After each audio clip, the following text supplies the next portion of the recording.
Hello' মোৰ মৰমৰ ৰাইজসকল, মই হ'লো আপোনাৰ মৰম ৰেজিবিন। আজি জানে কি বনাম? আজি বনাম আমি সকলোৱে ভাল পোৱা এটা খানা, গাহৰি ভাত।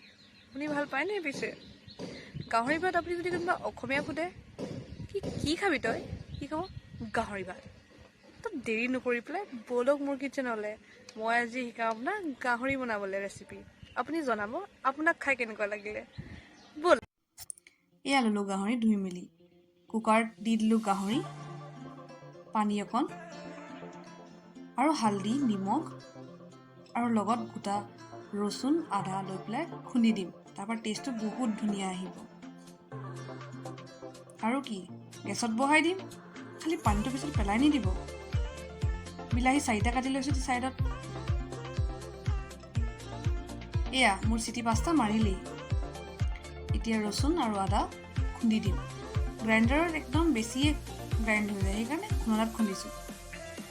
মই জ্বলা খুবেই বেছি খাই ভাল পাওঁ, তো সেইকাৰণে বেছি জ্বলা দিছোঁ। আপুনি কমকৈ দিব পাৰে জলকীয়া। পিঁয়াজকেইটাও কাটি লৈছোঁ। এইফালে চৰ্বিৰ পৰা তেল উলিয়াই পেলাই মই তাতে গাহৰি বনাইছোঁ। কাঠ মাংসখিনিও তাতে দি দিলোঁ, পেষ্টটো দি দিলোঁ লগতে।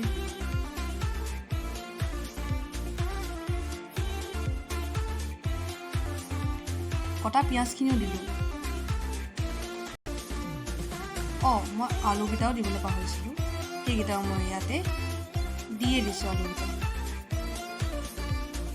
সৰুকৈ কাটিব, ভাল লাগিব খাই।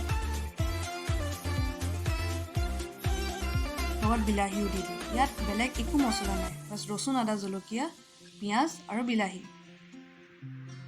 ঢাকনটো মাৰি দিছোঁ, হাই ফ্লেমত অকণ সিজিবলৈ দিছোঁ। গোন্ধ বহুত ধুনীয়া আহিছে।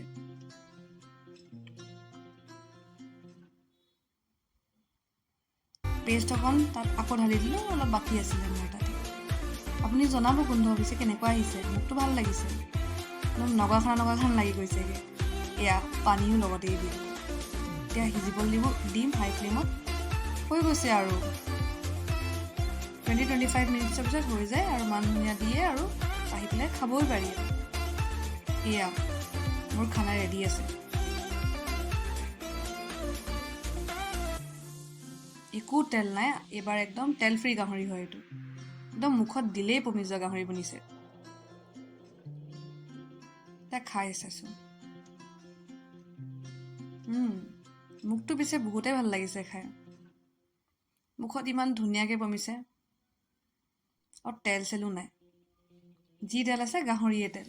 পিছে আপুনি জনাব কেনেকুৱা লাগিলে খাই।